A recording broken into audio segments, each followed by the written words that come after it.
Good morning, all of you. Yesterday, we discussed different approaches, and today we are going to discuss about socio-psychological approach. That is Unit 12, the contribution of Abraham Maslow and McGregor lenses Likert.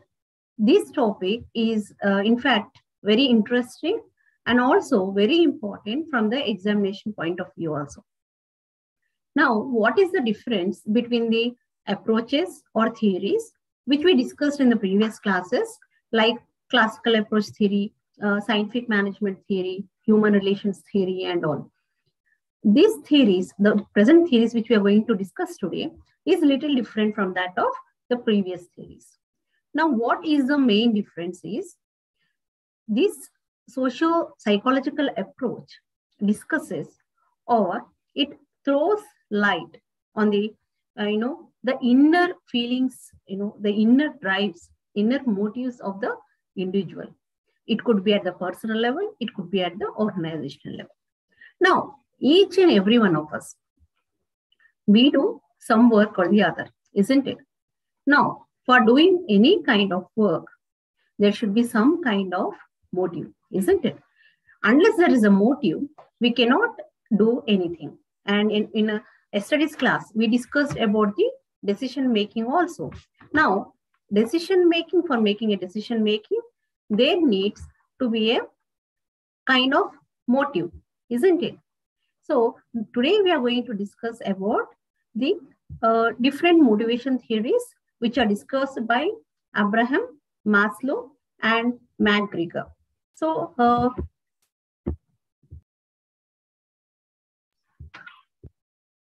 Abraham Maslow has given very beautiful theory. It is very interesting and we can apply it to our daily lives as well. Now, when we are talking about the motive, what is the motive? Now, the motive is, it is a central concern of socio-psychological approach, because according to the Maslow, motives are nothing but it is defined as needs, wants, or you can say drives or impulses of a person or an individual. Now, we are different human beings, isn't it? In a classroom, there are different students. Now, when a teacher asks a question or there arises some situation, each and every student or the learner, they respond it differently. Okay. Now, why do they respond differently? Why do they behave differently? For that matter, if we take a family, even in the family, there are different family members, isn't it? You have your brothers, sisters, or you must be having, spouse or children. Now, do you expect each and every individual behaving in the same way? Do they act in the same way? Obviously not. In the same way, in the organization as well, the people who are working in the organization, they behave differently. Their motives are different. Now, what is the motive? Motive is nothing but we can call it as a need. We can call it as a drive. We can call it as a impulse, like which arises inside the individual and it makes them to act. Now, when each and every individual, when they behave in one way or the other way, their motives are different. Now, which motive is more stronger? Suppose, take an example of an individual. At this point of time, there are different motives, those are running in your mind. Okay. The first thing is listening to the class, or probably you must be having some other work like attending some function, or you might need to go outside for some work, market, or something else. So there could be 3 to 4 motives at a time. That is 3 to 4 works which need to be done. So now, which work will you do now? If you are more interested in the class, you will listen to the class, isn't it? That means the motive of listening to the class is very strong in you. In case, if some other work, going outside or attending some other work, that motive is more stronger, then probably you will skip the class, isn't it? Now, out of 140 to 150 students, very few students, at least half of the students attend the class and half of them might not attend the class. Now, this is the reason for the motives. Here you need to understand every individual have different motives at a time. Which motive gets satisfied, which motive turns into action is the motive which is more stronger than other motives. That is called as motive strength. And suppose once this motive is satisfied, it might not be anymore, it might not be, you might not be motivated by that particular motive. For example, you feel thirsty at a time. Okay, you have water. If you feel hungry, you have food. That means you are satisfied after taking water or after taking food. Then the next minute, you might not feel hungry. You might not feel, thirsty. So once that motive is satisfied, that motive will not last, forever. The motives keep changing from time to time. So in this class, we are going to discuss about the theories of motivation. Now, what is motivation?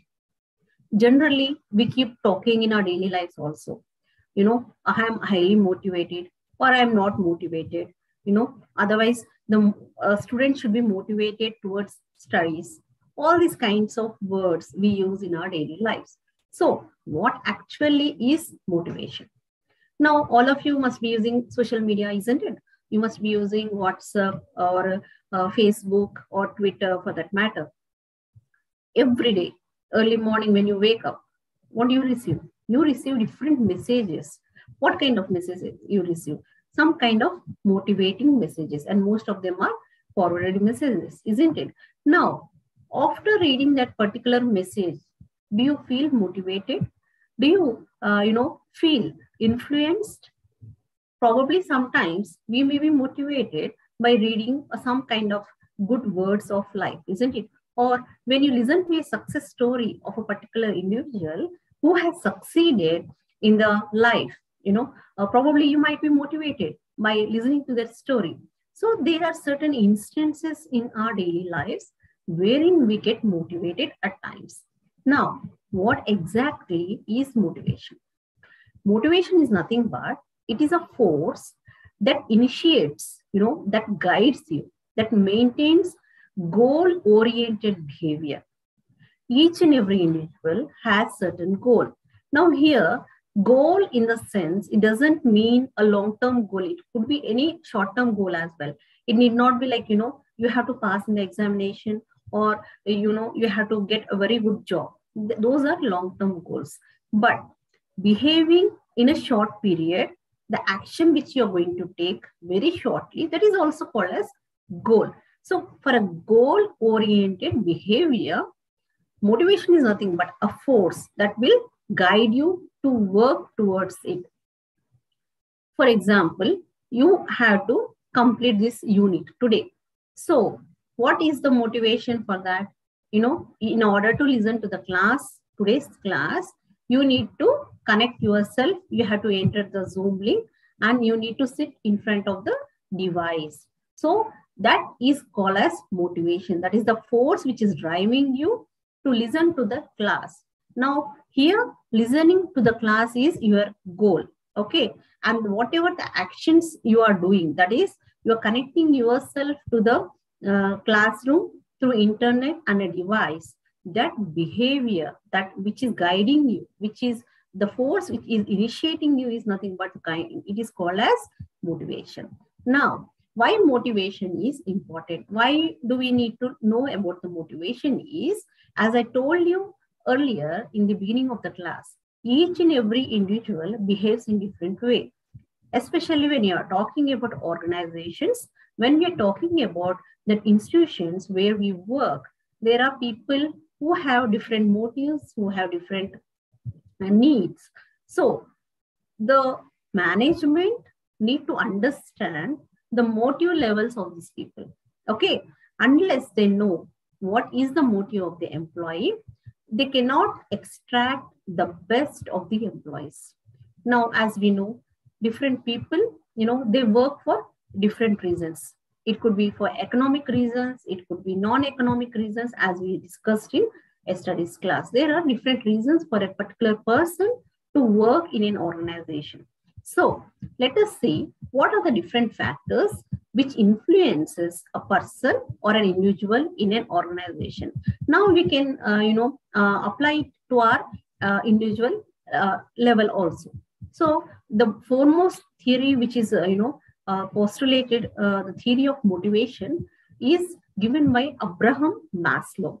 Maslow, you need to remember this name, Abraham Maslow.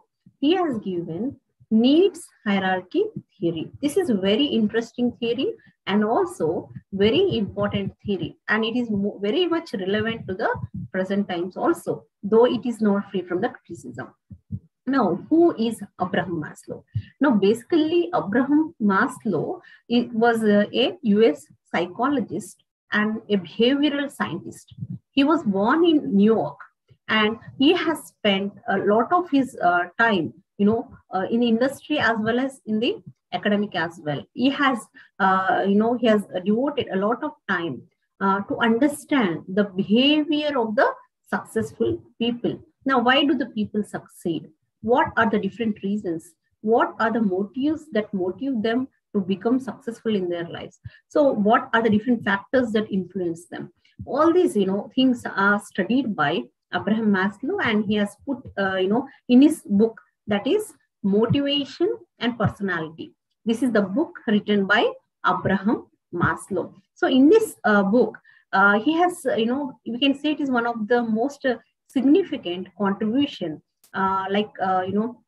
towards, at workplace, how motivation takes place, what is the process of motivation. All these aspects are written in this book, that is Motivation and Personality. So why we need to understand the human behavior is, as I told you, all human beings behave in the different ways. If we really understand the motives of the people, we can try to motivate them if they are demotivated because of certain reasons at the workplace, because they could be dissatisfied at the workplace because their salary might be low, or the working conditions might not be very well, or they could be having some issues with their colleagues. They could be having some kind of conflicts with the management. So certain factors might demotivate the people who are working in the organization. So it is very essential to understand what are the reasons for motivation and what are the reasons for the demotivations. Now, basically, as I told you, Maslow has given needs hierarchy theory. Now, let us see what is this needs hierarchy theory. Now, Maslow, what he has said is, his theory is basically based on idea of prepotency of needs. That is, needs keep on changing. Once if one need is satisfied, it doesn't mean that the need is over. Another need might arise. The same need might arise after some time. Now we feel thirsty or we feel hungry, isn't it? Now, if we have water once a day, is it enough? If you have a food once a day, is it enough? Or for entertainment, you watch some kind of movie or some show on TV. So what happens if you do it once? Is it enough for a lifetime? No, it is not enough, because the needs keep on repeating depending upon the time, depending upon the situation and all. So there are certain physiological needs, that is biological needs. There are certain social needs, and there are certain esteem needs and all. So what are the different kinds of needs the human being experiences is the essence of needs hierarchy theory, which is given by Abraham Maslow. So what he has done is, he has identified the different needs of human beings and he has arranged them in an order. That is the order of hierarchy. That is from the lowest level to the highest level. What he says that when one set of needs are satisfied, it will be no longer a motivator. The person doesn't want, he is no more motivated by that particular need. Then he craves, then he desires, then he urges for the another upper need, which is, need to be satisfied. In that way, he has arranged the human needs in the different levels of the hierarchy. So now let us see what are the different needs described by Abraham Maslow. The first, he has placed these needs in the form of a pyramid. So the lowest level is physiological needs. Now, what are the physiological needs? Physiological needs are the different biological needs which human beings has. Like, it is, thirst or hunger, sleep, and all. All these are the basic physiological needs of human being, which needs to be satisfied first. Once these needs are satisfied, then comes the safety needs. Now, safety needs, or we call it as security needs also. Now, what is safety needs is, for example, we need to protect ourselves from the external threat. Okay. So in order to save ourselves from the external threat, we need to, take certain measures. It could be in the form of clothing. It could be because we have to protect ourselves from the harsh atmosphere outside, from the sunlight or the rain or the wind. What we do, we adopt clothing. Not only that, we all live in houses, because why the concept of house has come earlier, the man used to live in the forest, isn't it? There were no particular houses. Later on, the man started to live in the caves to protect himself from the sunlight or, water, that is the rainfall, floods, and whatever it is. To protect from the external environment, human beings started to live in the caves. Then slowly, the concept of housing has developed. And today, human beings, they live in number of variety of houses. There are apartments, there are independent houses, there are villas and all. So the basic concept of house is nothing but to have a secure living, that is to protect ourselves from the external atmosphere or external threat, or the concept of privacy has arisen later. But earlier, the concept of housing has started only because to save ourselves from the external environment. Then comes the social needs. Social needs is nothing but the interpersonal relationships among the people. It could be the family, it could be the friends, or at the workplace. Then comes the self actualization needs. Self-actualization needs is the top of the pyramid, where you desire for the ultimate success in life. The success is always need not be materialistic. It could be following the ideal way of living. The Gandhiji has preached non-violence and all. So that kind of living, that is creativity. If you talk about the organizations, reaching the level of creativity beyond doing the routine work, like every day we do work, isn't it? We do work at home, we do work at organizations, but other than the routine work, doing reaching the utmost level, that is using your brain at the best level, using your creativity, doing something out of the box. That's nothing but the highest needs which the human beings aspire. Now, according to the Maslow, what he says is human beings first, they try to satisfy their physiological needs. That is food. They want food, or they want to fulfill the biological needs. Then they proceed towards the fulfillment of the safety needs. Then comes the social esteem needs and the self-actualization needs. So physiological needs, according to Maslow, have the highest tendency, or you can say the highest strength, because can we live without food for a long time? No, isn't it? See, probably one day or 2 days max, or beyond that, it's a little difficult, but some people, they do fast and all. It depends, but some kind of consumption takes place, isn't it? To meet the biological needs of the body, we need to have food and water. So unless you satisfy these physiological needs, you will not think about the other things. Suppose you are very hungry, okay, for days together. Will you imagine for doing something very great or very extraordinary for the country or, for your organization? No, your mind always, keep, craving for the physiological needs. That is, you want food first because you're very hungry.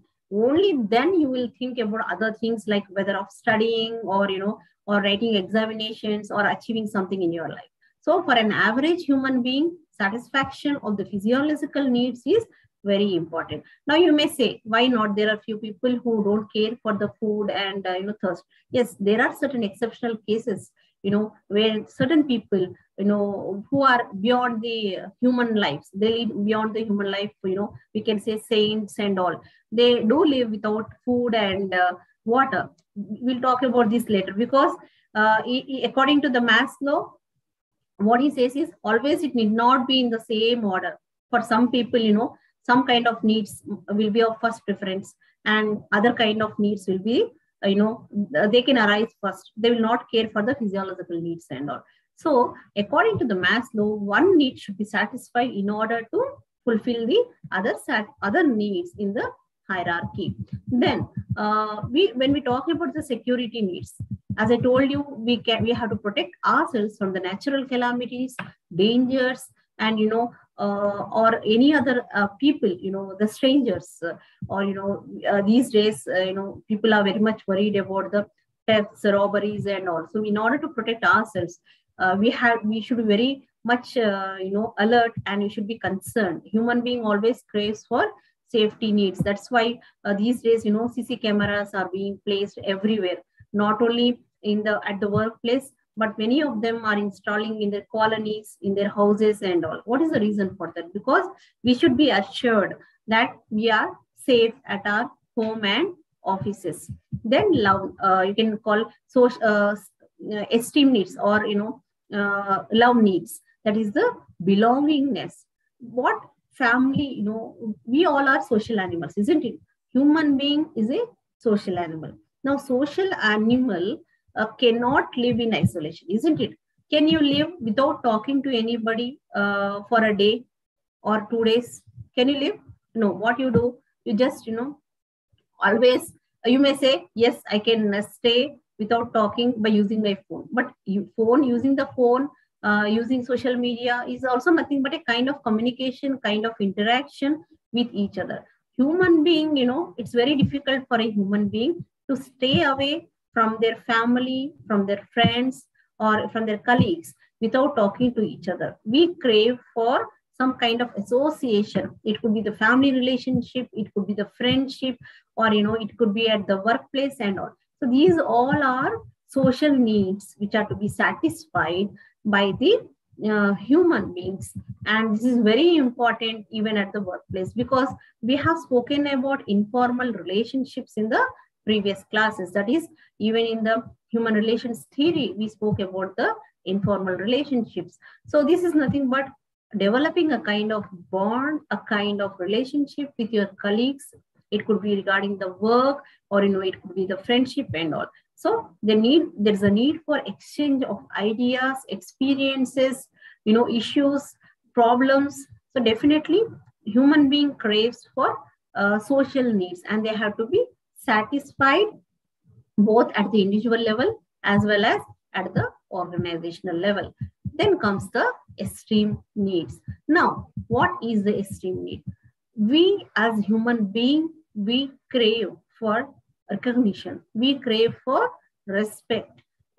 Suppose if somebody doesn't respect you, if somebody doesn't care for your words or doesn't value your words, then what happens? You become little depressed. Okay. Otherwise, you become offended. Probably you might not talk to that particular person. Suppose at the workplace, you do your best, but you don't receive any kind of recognition, though you are getting salary. Will you be satisfied?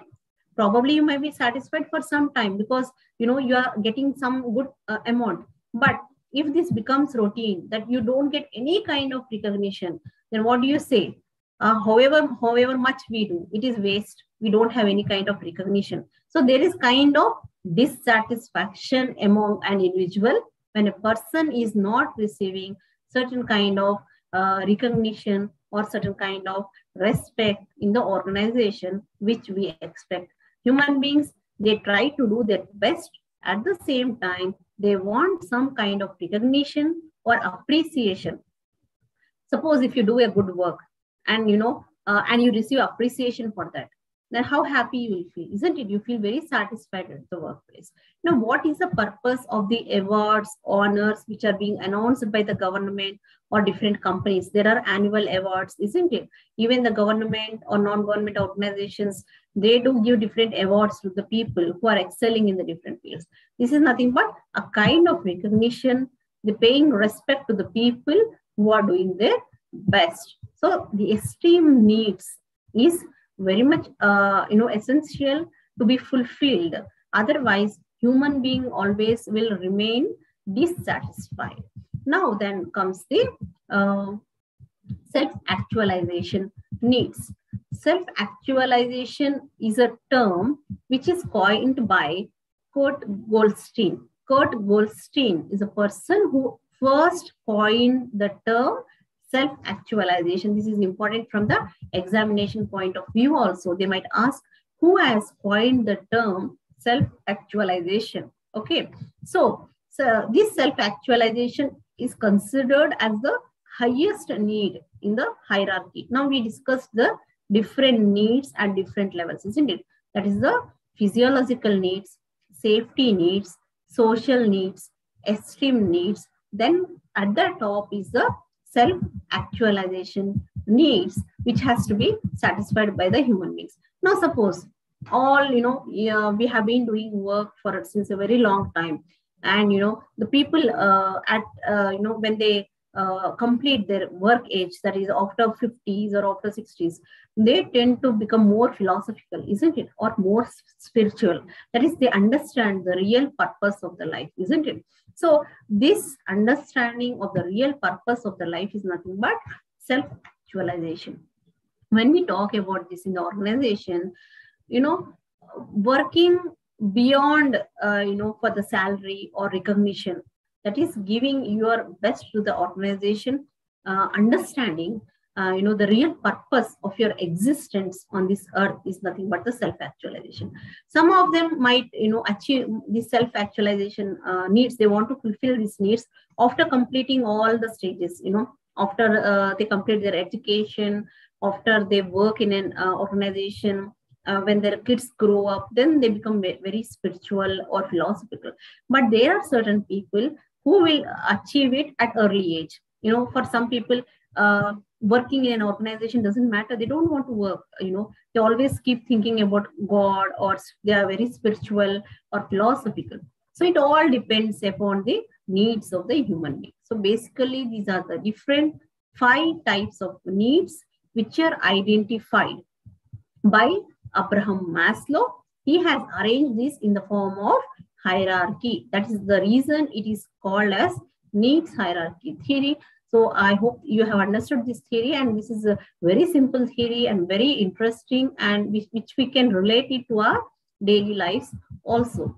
Now, what do we, how do we apply it to the organization, this theory? Because in the organization also, the people should be motivated. They should be taken care of the social, their physiological needs, because they must be provided with good working conditions, so that they might not worry about their thirst, hunger, and all. Yesterday in the class, I was telling you, there are few MNCs who have 24/7 outlets for eating, for workouts, for entertainment, and all. That is, the physiological needs should be met. Then security needs. How are the security needs met in an organization? Security or the safety needs is protection of your job, salary. You will be given a good amount of salary, PF and all, provident fund, and earlier in the government jobs there was pension also. Now why pension was there? Because there is security of the not only while doing the job, but after completion of the job also, you used to get the pension for that, because you are secured. You had to satisfy the security needs at the workplace. But these days, the rules have been changed depending upon the different conditions of the country. but in certain states, they have revived the pension system also, because they feel that employee must feel secure at the workplace so that he need not worry about his future, but he should concentrate on the present working in the organization. Then about the achievement needs, that is the recognition needs. The person who is working in the organization must be appreciated, must be given increments from time to time.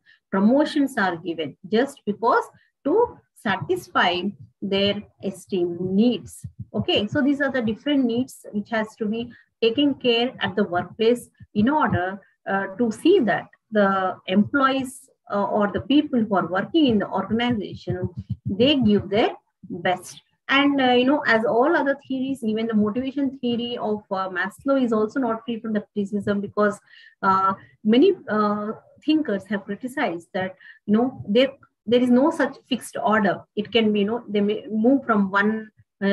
For some people, one need might be more important. They want to satisfy it first, then the later, and all. So, but in spite of the criticism as well, there is this theory has contributed a lot, and it is relevant to the present times also. With this, we have completed the contribution of Maslow.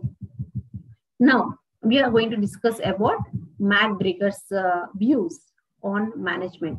So what is his contribution in the organizational behavior? So basically, McGregor, he was born in Detroit. Then he has completed his education in engineering, and also he has done BA from different universities. He has done BA from State University Miami, and he has completed MA and PhD in psychology from Harvard University.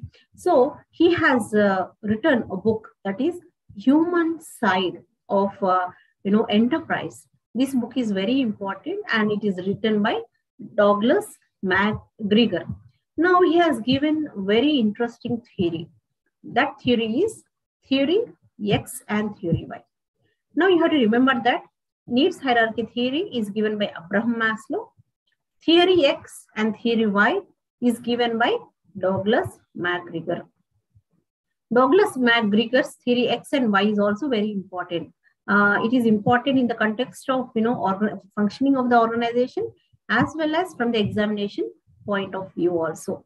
The question may come like this: describe the theory X as explained by McGregor, or describe the characteristic features of the employees belonging to the theory Y according to the McGregor. Or the question may come, discuss the theory of theory X and theory Y. So it all depends, but the question is important from the examination point of view also. So now let us see what are the basic assumptions of theory X according to the McGregor.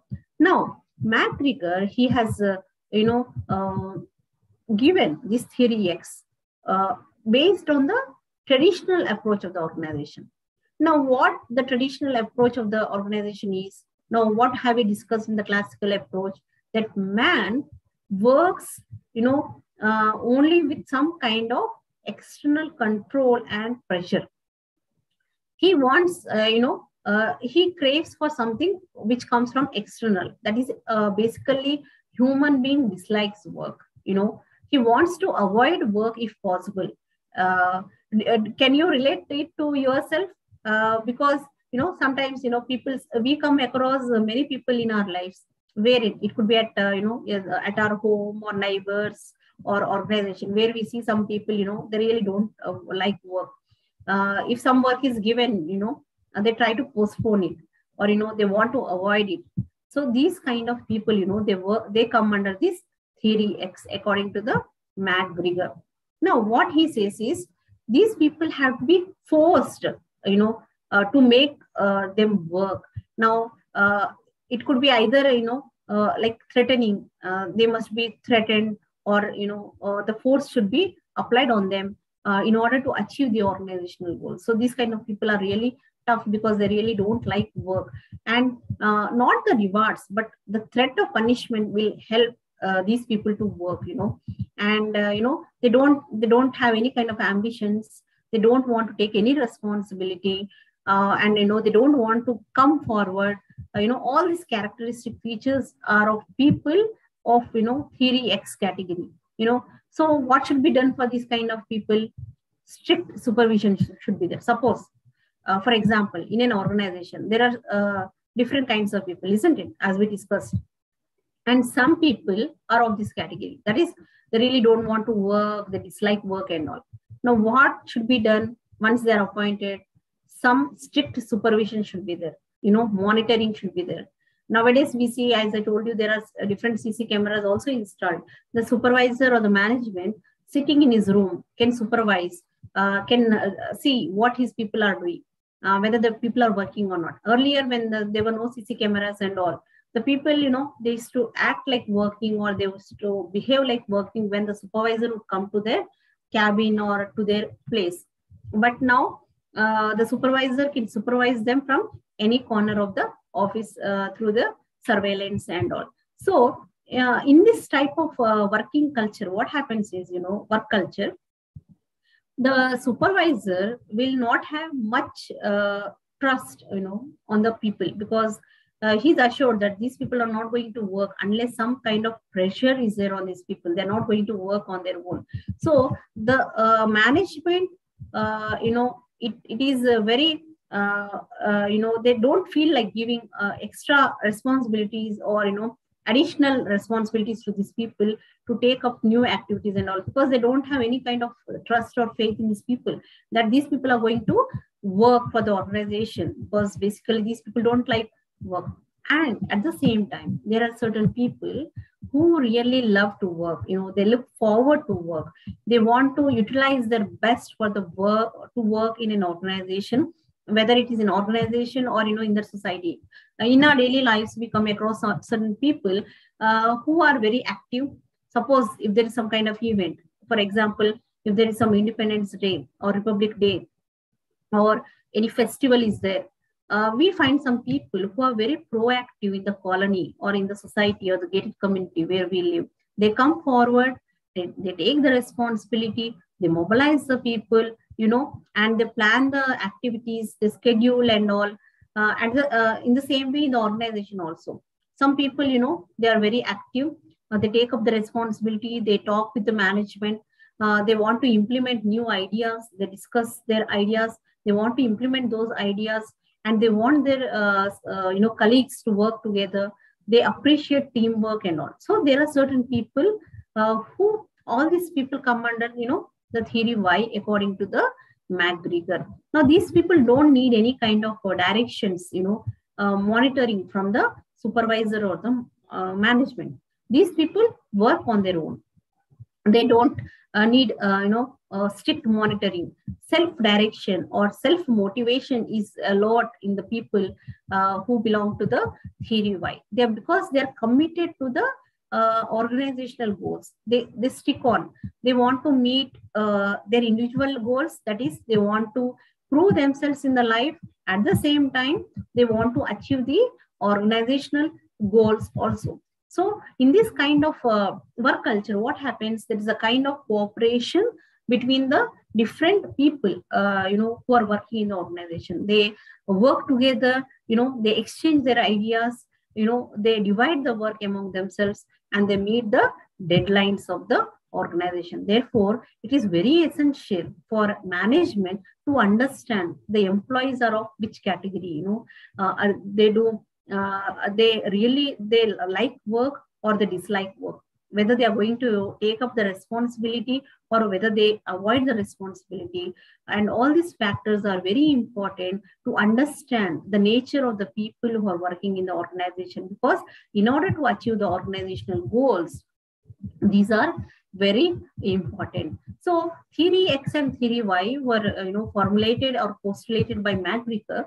Later, McGregor, he couldn't develop a lot of literature because he has expired in the short time only. So he later postulated theory Y also, but that was not much literature is available on that given by McGregor.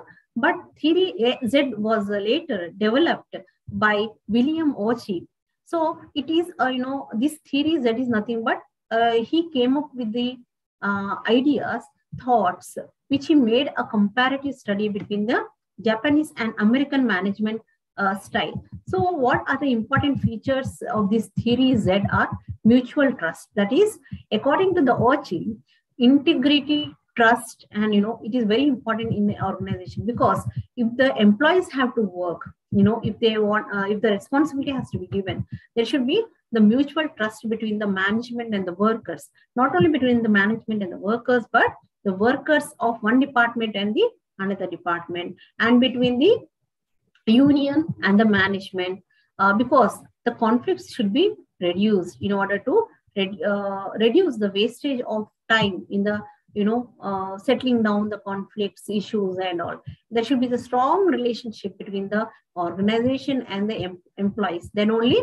they can have the feeling of oneness with the organization, and they will give their best. And employees must be involved in all the decision making, because once if the decision is taken by the management and it is thrown upon the employees at the lower levels, then probably they might be a feeling that they are not the part of the organization, because they were not involved in the decision making taken by the management.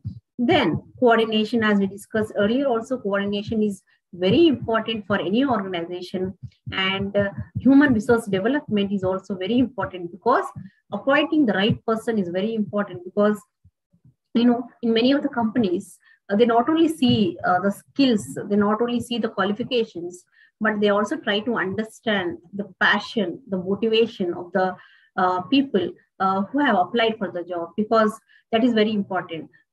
They must really understand how long this person is going to stick in our organization, whether this person, he will continue or he will drop in between. So these are the important factors which have been explained under the theory Z. So besides this concept, McGregor has focused on leadership qualities. He has given certain qualities of the leader, which is very essential for the organization. That is, decision making is very important, initiativeness is very important. And what McGregor felt was, leadership is not a property of an individual, but it is a complex relationship between the different variables, because the leadership is possible only when there are people to follow, isn't it? Unless there are certain people who are going to accept the leadership, then there is no purpose or existence of the leader, isn't it? Then the last person of this chapter is Rensis Likert. In this chapter, we discuss very briefly about Rensis Likert, because the Maslow's theory and McGregor's theory are the elaborate theories which are explained in this chapter. And Rensis Likert is he has spoken about the different management systems in the organization, how the different types of management work in the organization. So basically, Rensis Likert has developed 4 management systems. The first is exploitative authoritative system. In this exploitative authoritative system, what he says that the responsibility completely lies with the people who are at the top of the hierarchy. That is, these people are only involved in the decision making. They don't make the other people, the subordinates, involved in the decision making, and the communication comes from topwards to downwards. Okay, here you have to understand, in the exploitative authoritative system, the management tries to control all the people working in the organization. They want to exercise the control over them. They want to give communication, whatever they decide, it comes from topwards towards downwards, and the people don't have any role to play in the decision making. Then benevolent authoritative system. In the benevolent authoritative system, the responsibility lies with the people at the upper end or only, but the superior has some kind of trust and confidence in the subordinates, and there is some kind of participation. Here also, now the communication flows from topwards to below, but sometimes what happens, when the superior feels he can take the suggestions of the subordinates, he will be taking some kind of suggestions from the subordinates. So this is the benevolent authoritative system, then consultative system. In the certain management, what happened? Some management, they entrust, they have some kind of confidence in the people who are working in their teams, and they involve them in the decision making to some extent, and they discuss about the challenges which they are facing. In this, there is not only the communication comes from upwards, it also goes from the downwards also.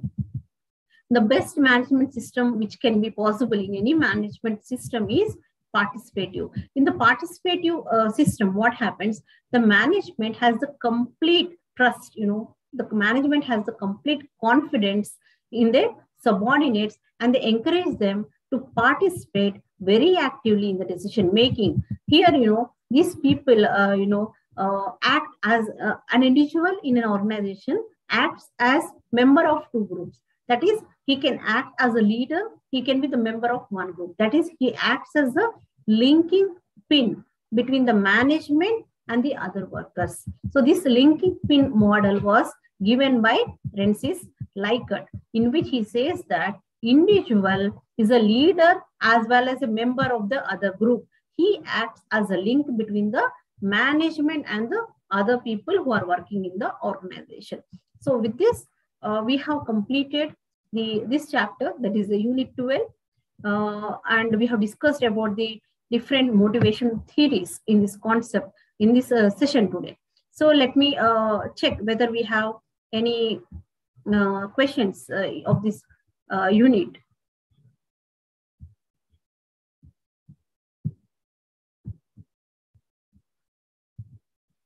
Are there any questions we are going to discuss here? Yes.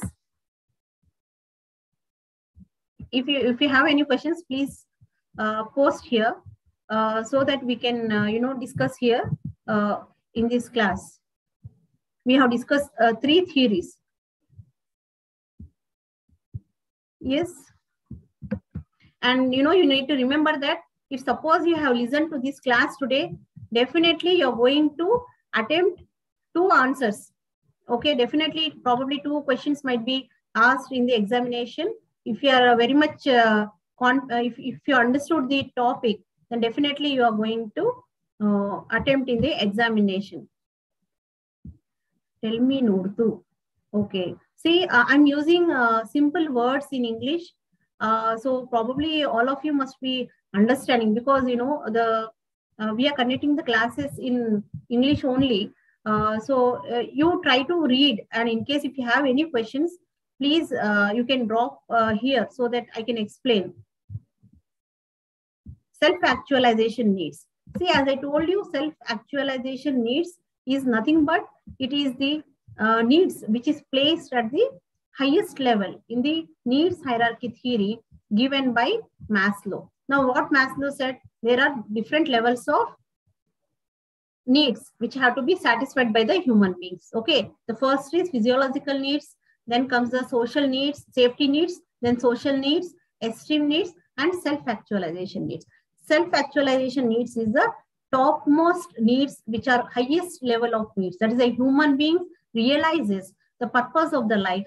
It could be the spiritual, it could be the philosophical, or if we talk in the terms of organization, giving their best in the organization. Okay, that is using the best of their abilities, thinking out of the box, implementing the creative ways of doing things. That is a smart work and all. So that is the self-actualization needs.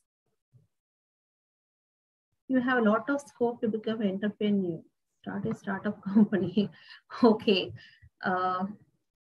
Interaction influence system. See, interaction influence system is nothing but in an organization, when people interact with each other, definitely they have got the influence with each other. Now, when we are talking about the linking pin model, an individual, as I told you, is a connecting link between the management and other people in the organization. So definitely they will have the influence, whenever the management, they show the trust, they show the confidence upon the people who are working in the organization, then definitely the influence is being experienced in an organization. So with this, today we have completed, and all of you, please, what is development? See, development is nothing but it is, we can say expansion of, or growth which takes place.